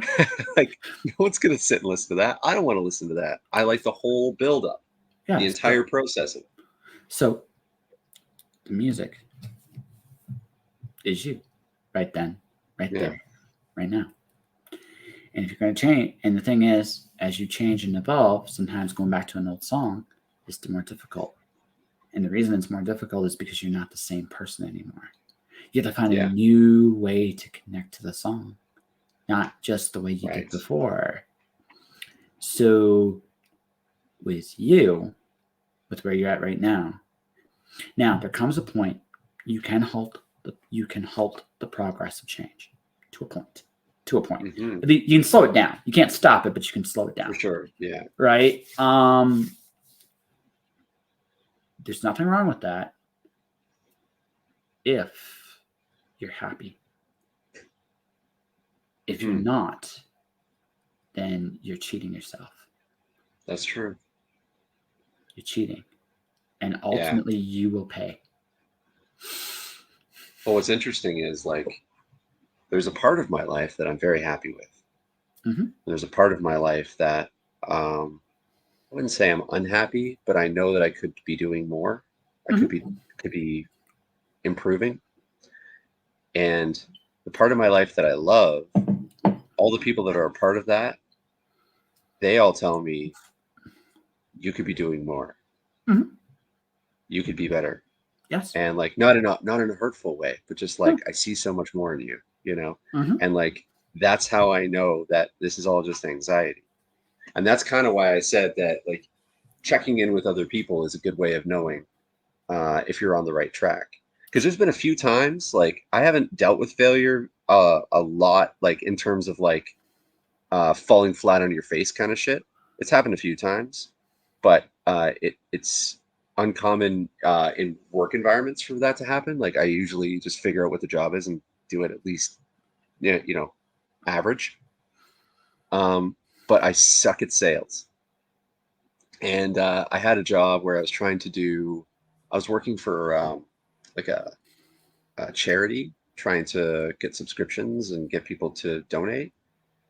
And I learned I don't know how to convince someone that they should part with their money. I think that people should do what they want to do, and I don't know how to, like, sell that. I'm good at, like, taking something that someone's passionate about and helping pitch it, because I can find the kernel of beauty in it. But when it comes to selling stuff, I'm not exceptional. And I remember I had, like, my fourth day, and I was working with this guy, and the day ended, and he goes, "So I guess I guess you know that this is probably your last shift." And I was like, "Oh, thank you for telling me. Like, this is embarrassing. Like, I'm really sorry. I'm gonna go back to the job that I had before." And it was kind of relieving Mm-hmm. to be able to walk away from this thing that I sucked at. And, like, I'm glad that the person gave me the feedback and was like, "Yeah, this ain't for you," because that helped. It helped me kind of, like, okay, I don't have to worry about that now. That's a skill for another day maybe, but, like, right now, I need to find something that I'm actually good at, or it might have lit a fire in me and I have to improve, but it didn't. No, well, sales is always like, in some ways it feels like the fakest part of the job. Hmm. That's the thing. It feels fake. And again, this comes about what you're buying into. You're looking at it from the point of Yeah, view of how do you do at conventions? You don't mind my asking. I've never been to a convention. Not like providing comics and selling them. How about a market? Have you done flea market at all? Nope. Okay. So for me, my first sales experience was in Phoenix, Arizona. They had an event called First Friday. So every first Friday of every month, all the artists and a lot of artists would go to these different, like parts of the city. And so they're, dude, the people I was beside were so much more talented than I was. Like not even like night and day. It was just. I still remember one time I ended up setting my table, and somehow I ended up between some of the pretty stained glass windows I've ever seen in my life, and a stage with a rock concert. That was what I was between. I looked around, I was like, I better fucking talk, because if I don't talk, I have no fucking chance. Because that's Right. that's what I learned. It's not about sales. Is a funny thing. What I tell people about sales is it's human relationships and storytelling, right? Instead of worrying about trying to close the deal and get a sale, just talk to people. Just make it about talking to people, introducing yourself. Learn to be their friend. I mean, they'll hear your spiel, like have a pitch in your spiel ready when it's over. But instead of trying just to do that right away, make eye contact, say hello, hi, I'm Ben. I make stuff. I'm occasionally funny. I do bad jokes. I don't say all the time. I swear. I'm just nervous, right? But again, again. You can just hear it with me. I'm very confident. I can be self-deprecating. I know how to do this. Right. The whole trick is sometimes you're not going to have great sales days, but you can meet people, you can interact, and you can connect. Sales is about connecting with people. Once you connect with people, then you can try to persuade them. Right? It's right. there's a proper order to things. Like, okay, first off, again, going back to your charity thing. First off, the charity probably wasn't you. And the reason why I say that is because your very first reaction was to be self-conscious. Right? Whether the cause was good or not doesn't really matter. You have to fit what is being done. For example, I could not do a cancer charity, not because I don't think cancer is serious. I don't have the connection with it that I would with asthma. Right? I see. Because my mom, I still remember my mom literally on a stretcher and a gurney from 4 years old, like literally almost dying. So I have a very different connection to asthma than I do to cancer.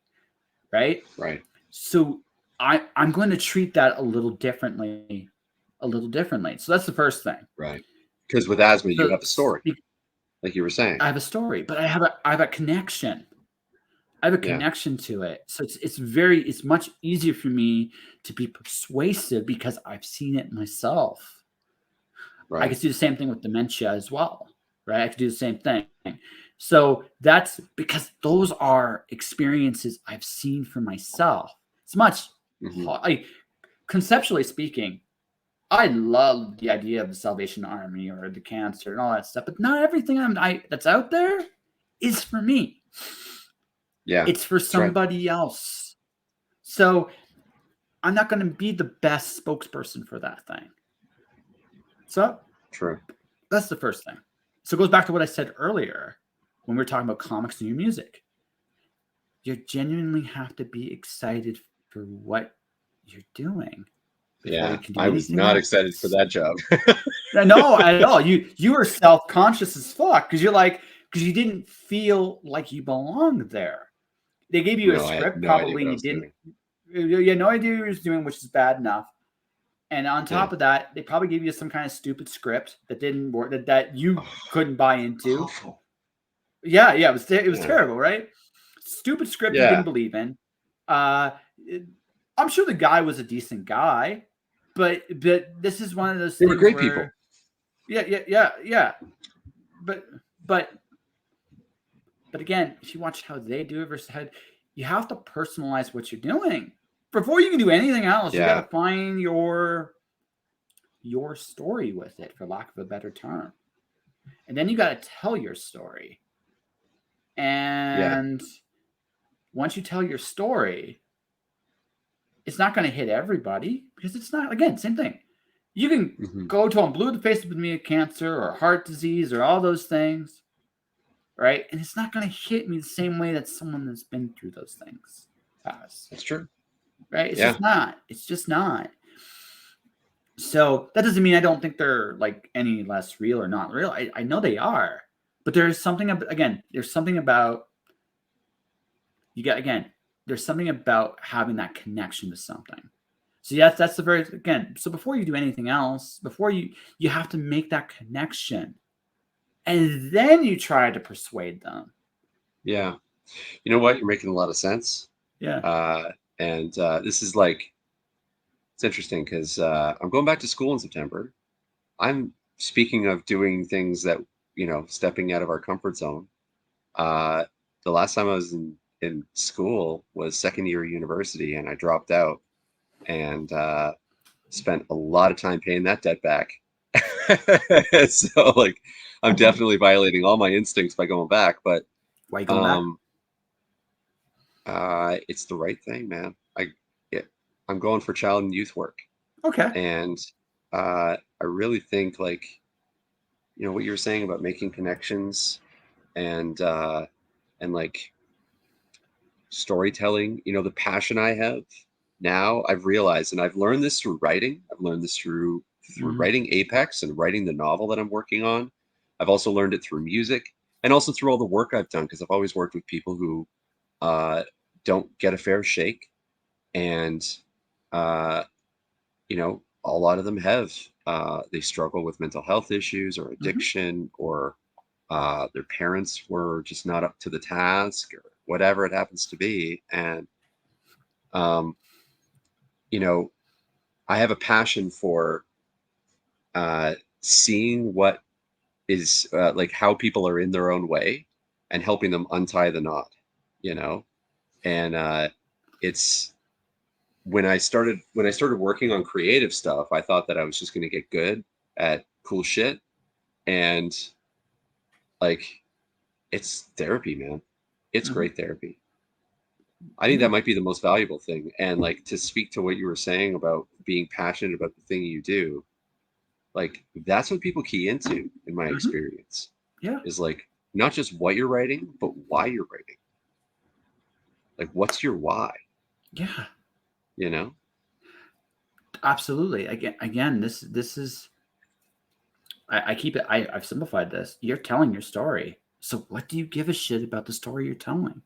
Yeah. I have a Night Witch novel. I didn't expect it to be a romance, but what this is ultimately about, like I can be very honest. My own fear of finding no one that I might not find anybody to fall in love with again. Mm. It's a legitimate fear, Yeah.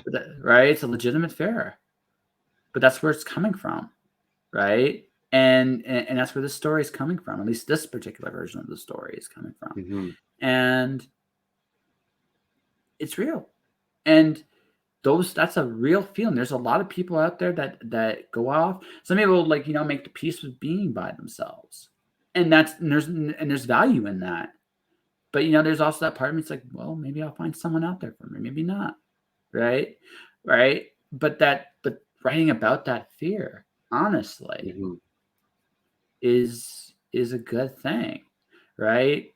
And that's the heart of the story. Ultimately, it's as much as it's anything else. That's the heart, right? Yeah.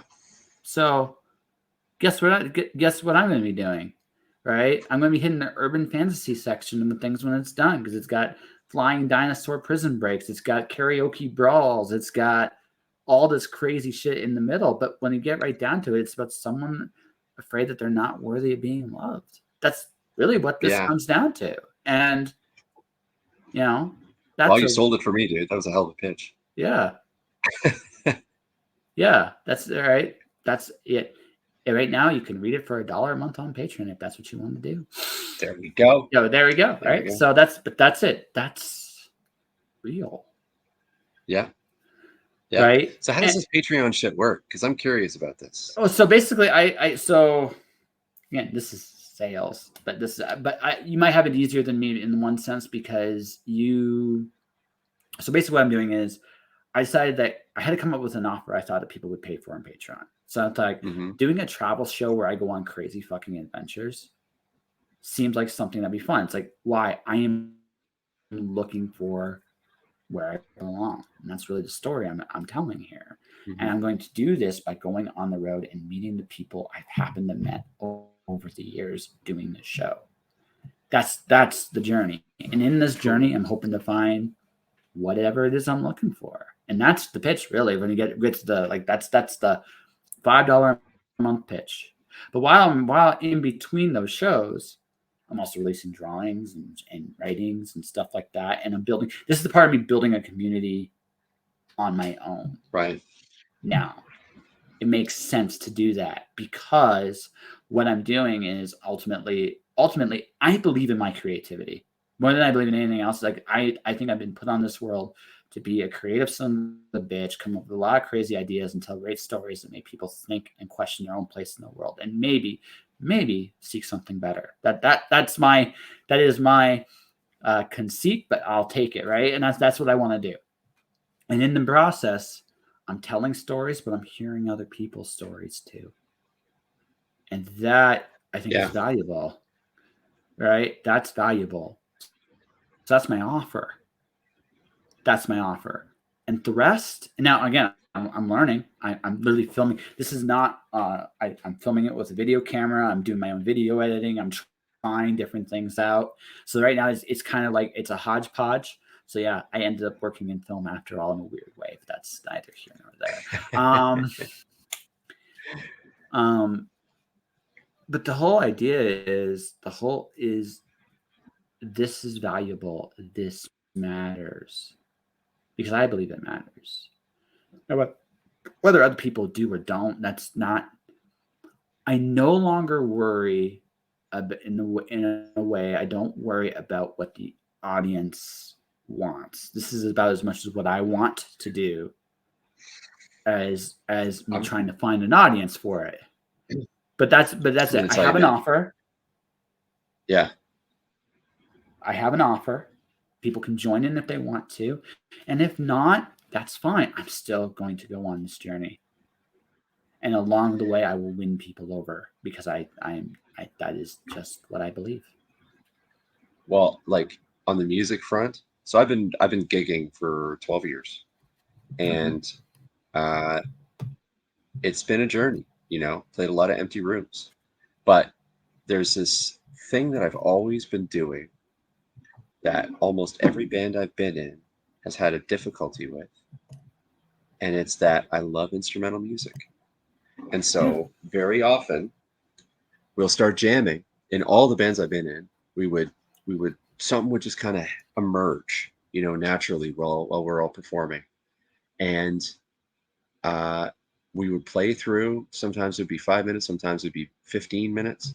And then when it was done, I'd be like, that was amazing. Let's work on that. And then at some point, someone would be like, oh, I have some lyrics. And I'd be like, could we just keep it instrumental? And they're like, no one's going to listen to an instrumental song. I'm like, okay, it's not my band. What am I going to do? I'll just throw some lyrics on it. I'll still enjoy playing it. It's all good. It's been like that for years and years and years. Every once in a while, there'd be like, I had an instrumental project for a short time, but we had songs with lyrics in it. So it wasn't just instrumental. And I've always wanted to do just that. And it didn't work out for a good while. And then this project I'm currently in kind of presented itself. And it's completely instrumental. There's no vocals. There's no lyrics at all. By design. It's part of like the ethos of the band. And the result is that I've learned that people don't actually know what they want. Because I've been told forever that no one wants to listen to instrumental music, that if it doesn't have catchy lyrics, it's probably not going to work.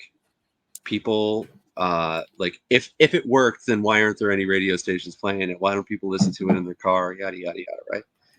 And it's like, there were thousands of years that white people didn't eat mangoes. I can tell you right now, I fucking love mangoes. I probably would have loved Mangoes thousands of years ago. You know what I mean? I just didn't know they were around. So okay. That's I have to. Sorry, I just want to finish. People fucking love instrumental music. Mhm. Most of the time, the response I get is, "I didn't know I love this, but this is fantastic." And they'll talk to me about the emotions they're feeling and how it reminds them of this person or this thing that happened to them, and I'm like, "That's how it feels to me too."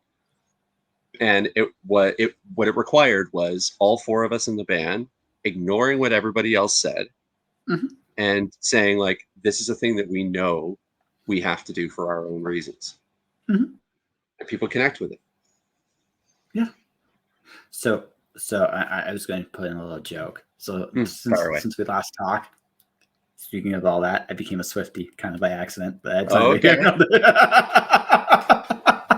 I can safely say I have not consciously listened to a Taylor Swift song. And it's nothing, there's no shade. I'm not anti-pop. No. I want to make that clear. Even though I'm punk at heart, I'm not anti-pop. It's not on my radar is all it is. I found when I was actually started listening to her, I had listened to a lot of her songs without realizing it, right? Because again, Yeah. I'm just not cool. I'm okay with not being cool. So, but it just was one of those moments where I just realized, like, nope, you know what? I'm okay with that. I think again, I'm learning. I understand why things are considered successful, but to your point, like I actually Exhibit A, Lindsey Sterling, love her stuff, and it's all violin, and it's amazing, and it's just awesome shit. Video game music, there's a lot of video game music. Oh my God. Yeah. Like, oh my, No Man's Sky, all the Final Fantasy stuff. Yep. Like, it's just golden. Dancing Mad is still one of my all-time favorite songs. And What's that from? That's from Final Fantasy VI. It's the final boss battle music in that game. It's huge. It is one of the most complicated pieces of music I have ever seen. Period. Right. Because each level of the final boss is in 4 parts. Oh, I remember. Yeah, it's like a tower that you climb and you have to fight a different group of bosses at each level. That's right. When you get to the very top, it's Kafka. But yeah, right, it's all one song. It's all one song. Yeah. So I didn't think of that. No, it's all the one song. So when you actually listen to it, there's a Black Mages version. Look up the Black Mages Dancing Madly or Dancing Mad. Dude, you'll pop. It is amazing. It's a rock version of that song. It is phenomenal. No, video games have figured this out years ago. Like, yeah, that's right. They figured this out years ago. Music is all about mood. I listened to an electronica musician. Her name is Ashley Weckesser. She's phenomenal. Like, right? She is freaking phenomenal. I'm totally hoping to meet her at some point. Watch actually a show of hers. She's just really good. And there's so much out there. What I have learned is that there's an audience for everything. It doesn't matter what it is. There's an audience for everything. What an artist has to understand is who are they? What do they give a shit about consciously? Mm-hmm. And how do I present it in a way that the audience will digest it? And this sounds very nuts and bolts. I deliberately take away the magic from it for a very specific reason. I think there is a magic to it, but if you're going to get somewhere with it, you have to understand what you're doing. You got to break it down, the nuts and bolts, and whatever your goals are. And this is the ultimate lens. If we want to talk lenses, what's your goal? That is the ultimate lesson, because the goal will match the vision. This is something I've interviewed so many artists, so many different disciplines. Mm-hmm. This is the part no one teaches them. A lot of them is you got to be honest with what you want and the steps you need to take to get there. And you can't let yourself shoot yourself in the foot along the way, Because if you do that, somebody will leap past you to where you want to go. That's where there's competition. Yeah, it's true. Right? The real competition is yourself. You'll get to where you need to go, but you have to understand. You have to understand that if you shoot yourself in the foot, you might be more talented than some of the people that are out there. But what they did that you did not was they didn't let themselves get in their own way. Yeah. And that's your real job. Right. Yeah, it's just to keep. Well, I do have to wrap this up, but I kind of want to end it on a positive note for all the prospective creatives out there, artists, musicians, whatever you want to do, writers. If you're feeling like maybe there isn't an audience for you, this is what I think of all the time when I like feel like, maybe I'm doing this wrong. Maybe I should just, cut it out now and just focus on, getting a real job or whatever. I always think to myself, there are women alive today who will go to the gym and sweat and then sell their panties, their sweat-soaked panties, to young, desperate men somewhere in the world for significant sums of money. If there's an audience for that girl's sweat, there's an audience for your creative work. Let's go even happier. That's all. Sure. Let's go even happier than that. Sure. Because that still feels kind of like backhanded. Let's do front-handed. Your work matters, ladies and gentlemen. It doesn't matter what it is. Your work matters. First off, if anyone tells you it doesn't, tell them to go fuck themselves. That's the right second for that's the punk rock in me.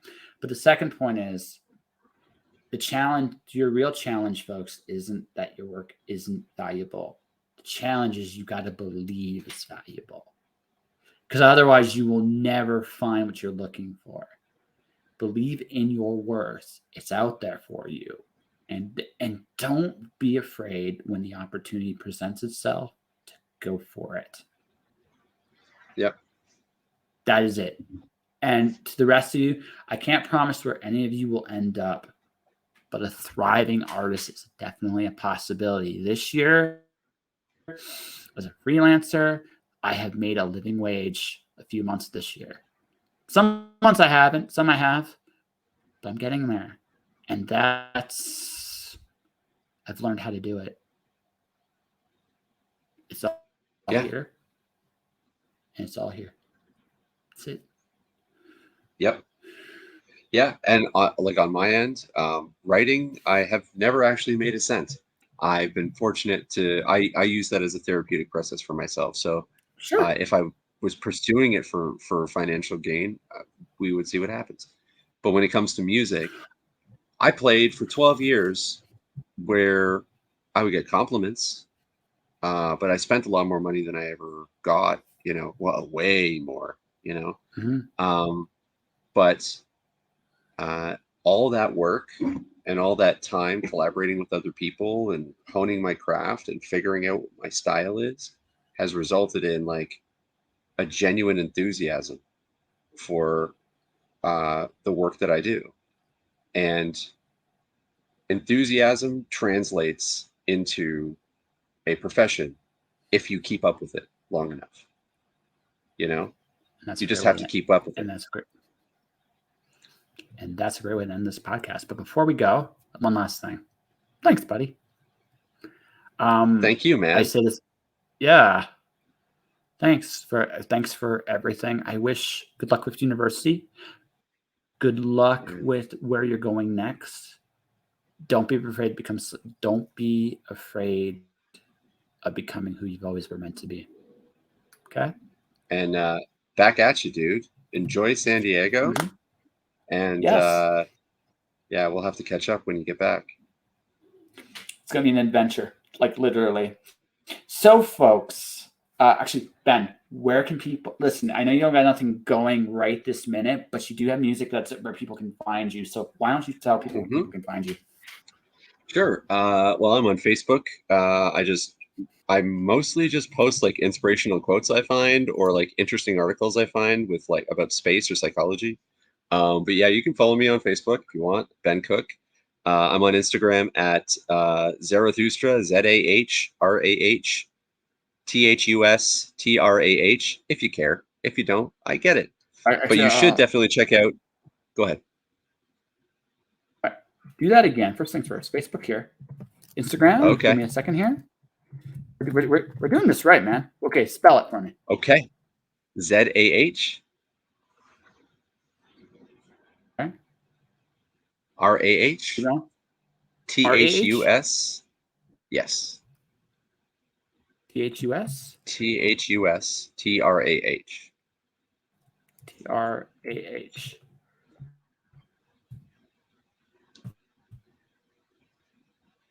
Yep. I get it right. That's me.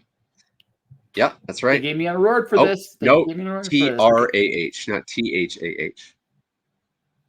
Oh, okay, It's all right. folks. It's One all right. second. No, it's okay. ST. So, hold on. So TRH.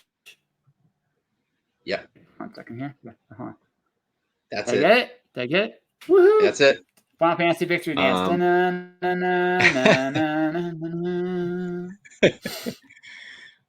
Yeah, and my band, we're called Mute Sounds. We have a new album out on Spotify. We're pretty good.